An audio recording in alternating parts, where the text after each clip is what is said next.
What's up, pagan people? Welcome to my mess. It is, of course, the summer solstice, so happy solstice to everyone.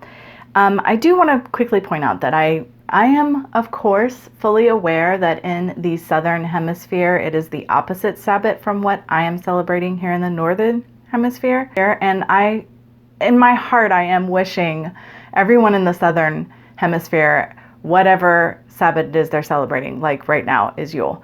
But I did decide this year to share my Sabbath celebrations with you all. And of course, where I am, it is Midsummer, the summer solstice. So in all my videos, I'm just wishing everyone a happy Sabbath for whatever Sabbath it is I am celebrating. But I do understand that not everybody is celebrating the same Sabbath as me. I have several things I am doing today in order to celebrate the Sabbath, and several mundane things that need to be done as well. But I did, of course, want to share what I'm doing for the Sabbath with you all. So first thing is my little crafty project, and then we'll move on to some of the other activities for the day. So I am going to make a fairy lantern.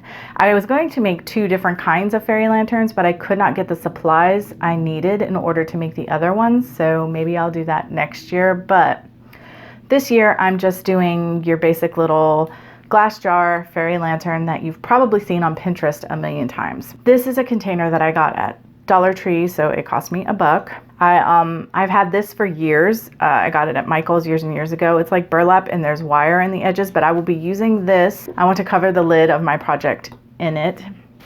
I'll be using this brown tissue paper. I have this blue twine that I want to use as an embellishment on my project.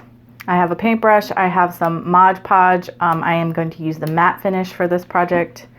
I have the string of fairy lights. They are a warm white light. I have my glue gun. I will be using my glue gun. I have glue dots that were also purchased at Dollar Tree, so cost $1, that I will be using. And then I have these little silhouettes, a silhouette of a fairy and a silhouette of a moon. And I just went into Google and Googled silhouette of crescent moon, silhouette of fairy, and chose the ones that I was most drawn to that would be easiest for me to cut out, at least with the fairy. Like, there are some really intricate silhouettes of fairy on Google, and yeah, this one was what I felt like I could handle. So yeah, I printed her, cut her out, and she's ready to go. So yeah, let's just get into it, I guess. I'm gonna move some of this stuff out of my way because I don't need it just now. And I guess I'm going to need some scissors as well for this next part. So the first thing I want to do is stick on my silhouettes. I'm going to use these glue dots because they're easy to use, they're not messy, and you get a quick, clean contact. But I do want to make sure that like the tips and the edges stick and that they're not pulling away, so that the image is clear. You can see I put it pretty high up, but I'm okay with that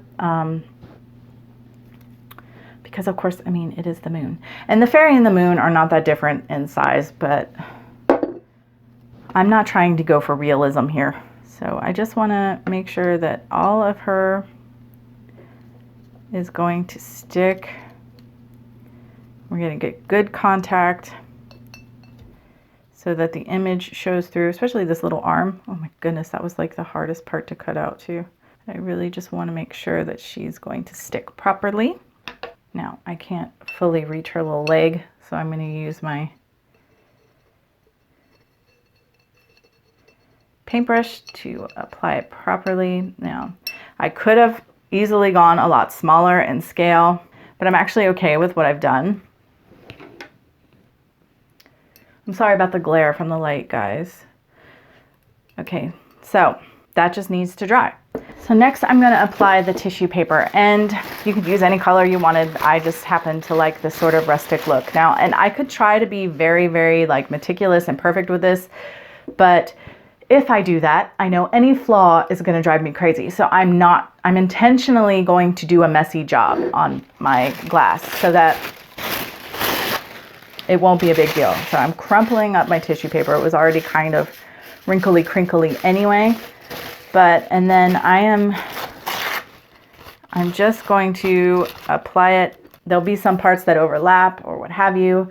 I'm not going to make you guys sit here and watch me. I might check in or whatever with my progress, but so essentially, I'm just going to start off by putting some Mod Podge on the glass,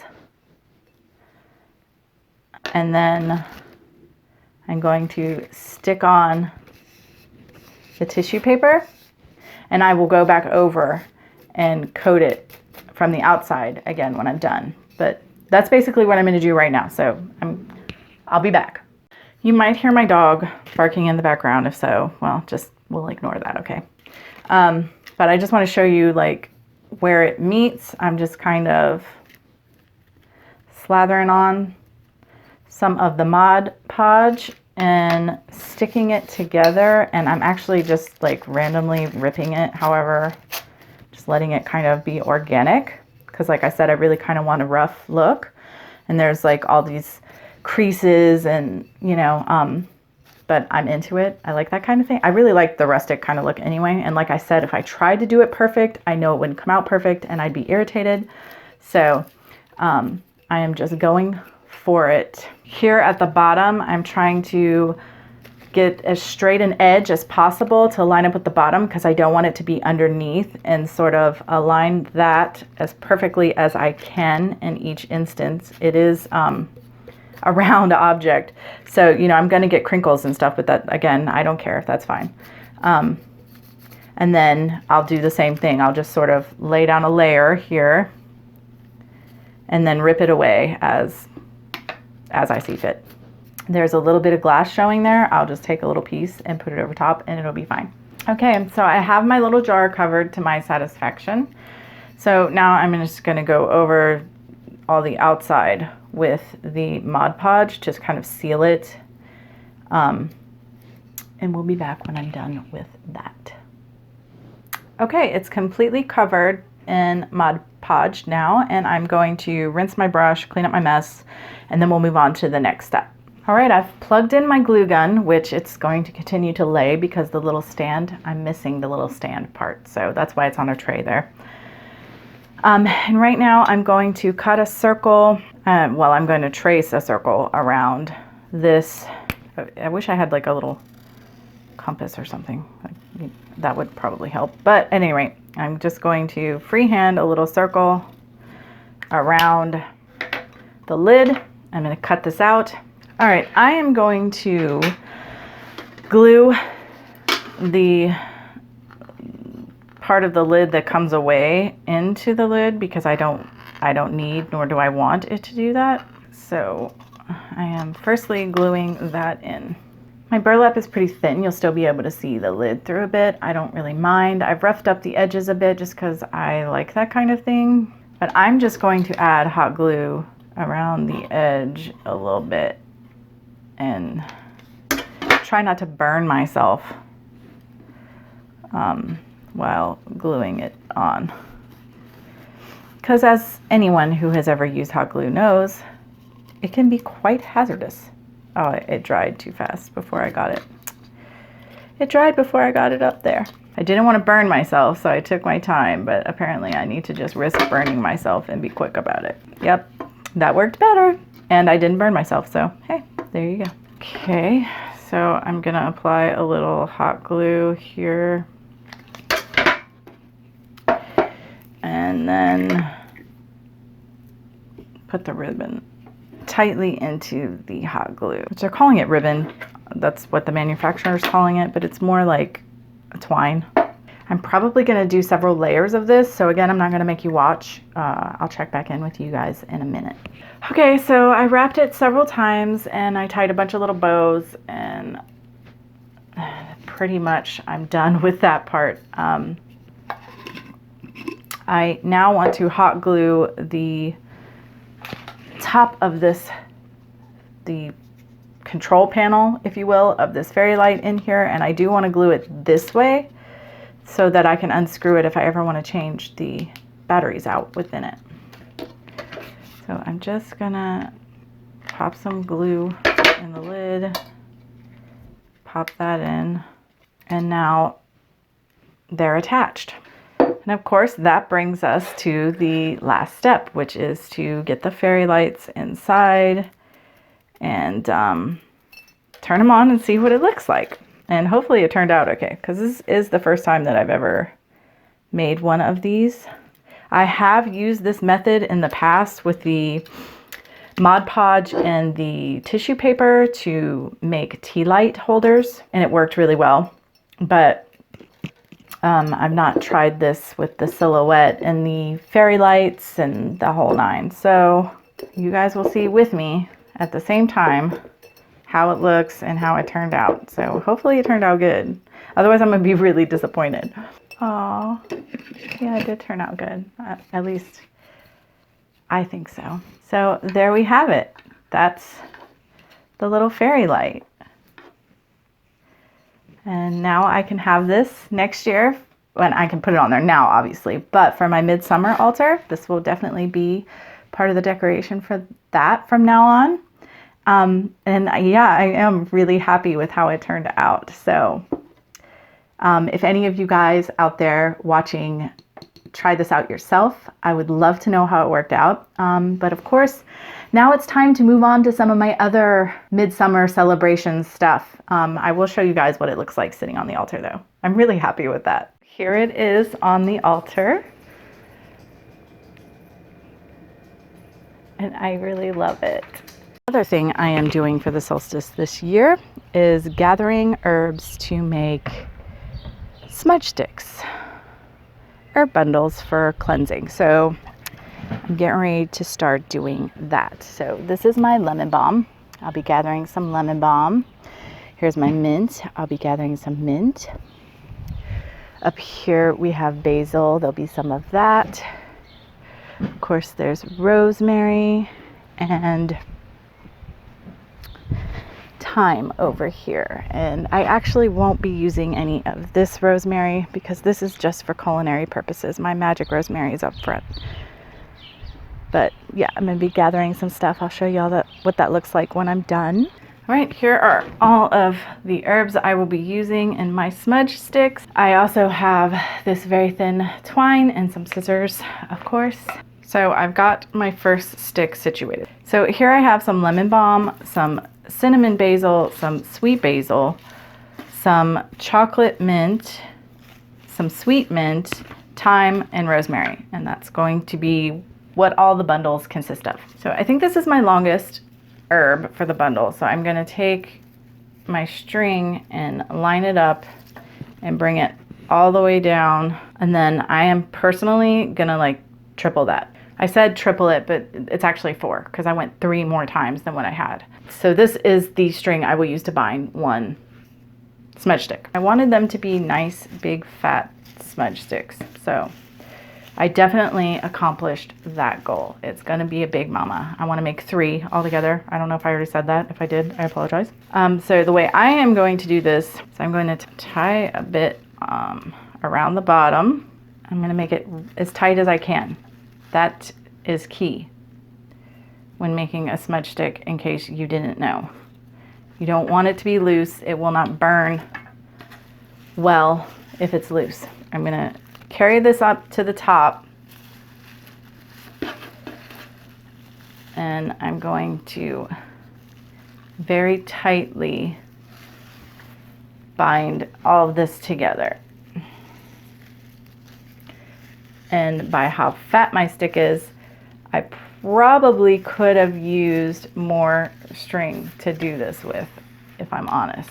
It is what it is. I'm just making sure that I'm making it as tight as it can stand for me to do. I don't know how well you guys are seeing this on camera because I'm holding it as I need to hold it to get it to do what I need it to do. I'm actually probably gonna go back in with one more string because I want to go over this again. Now there's, more than one method to do this.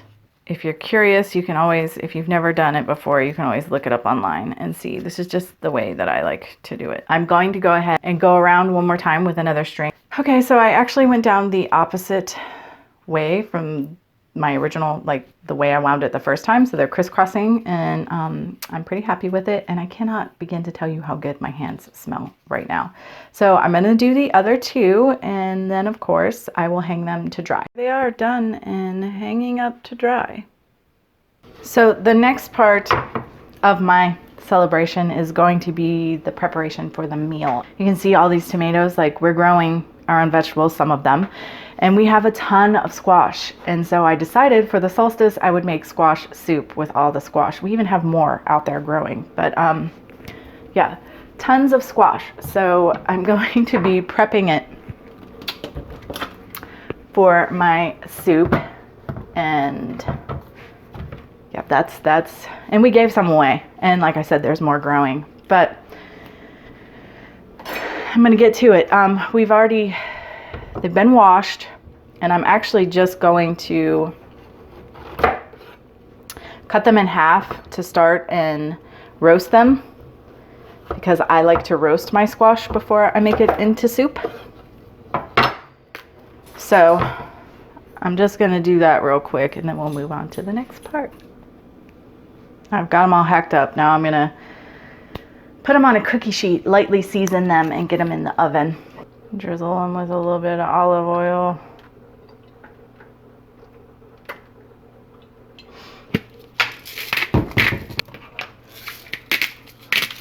I added just a tiny amount of chili pepper just to give it a little kick.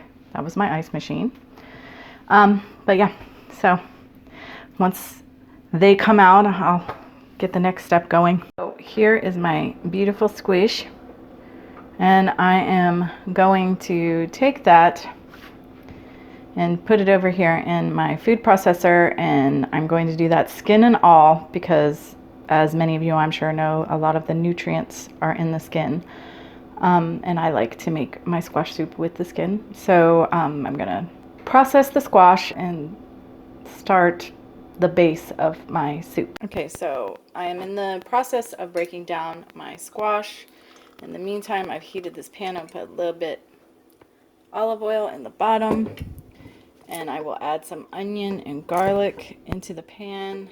So I'm going to throw the onion in and the garlic in and get that going for a little bit, and then I'll add some chicken broth, a little bit of chicken broth and bay leaf, and let that simmer for a minute. All right, here goes my broth. And I'm just gonna add in one good sized bay leaf and let that do its thing for a little bit. So my base is cooking away, simmering, and I'm actually going to add some miso paste. Here's my squash over here waiting. And then I'm gonna add some of the vegetables. So I added my miso and my carrots and celery and asparagus, and there is some white mushroom in there. And in just a minute, I'm going to add my pureed squash in. My last step before I just leave it till dinner time to cook on very, very, very low heat and just sort of simmer in its own juices is I'm adding this fresh basil. All right, here we go. I've chopped it up, putting it in. Now my soup leans more toward a porridge, but I tend to make my soups thick like that. It's just a preference personally. And like I said, I'm gonna just mix this up real good and throw a lid on it and just let it sit. It's just after 2 o'clock, so it'll have a few hours to just really steep in its own flavor. I have tasted it and I think it's delicious. So there's my squash soup, my summer solstice soup.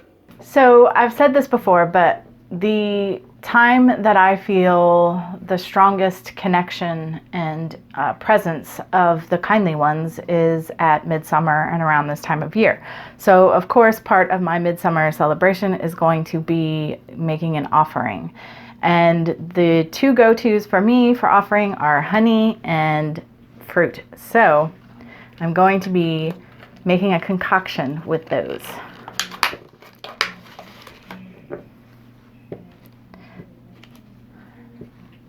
So I'm gonna mash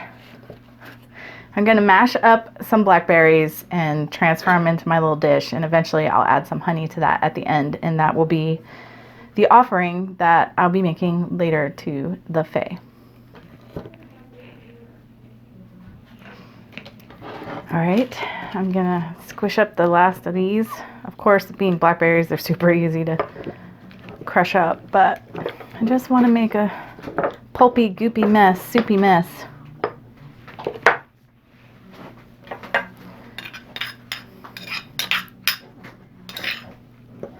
Okay, the noise you hear in the background is my husband and my dogs, so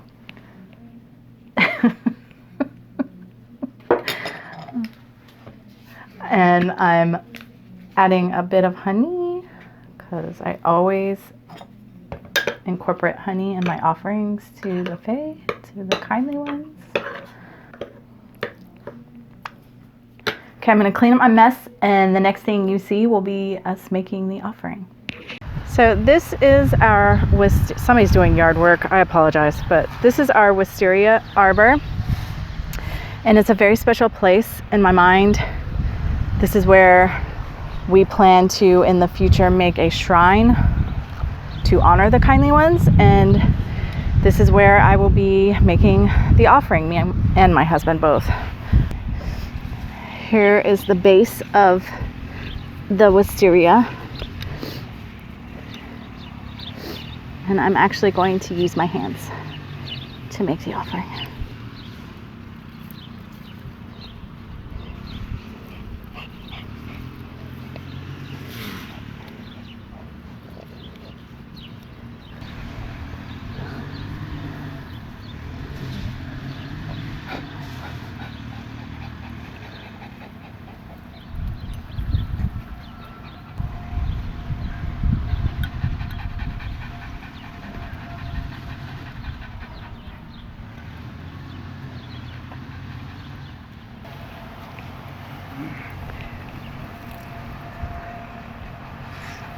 About 8:50, we've started our fire.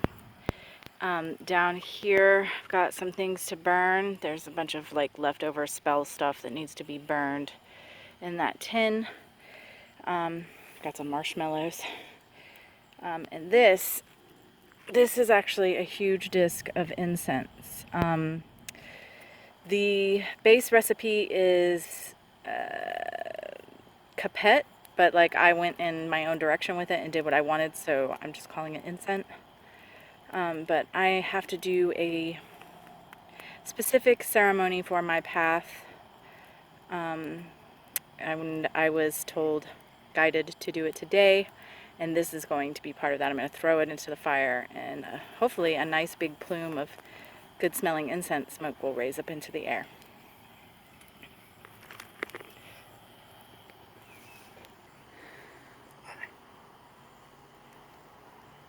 I won't be filming the ceremony part, so I hope that everyone has had a beautiful solstice, and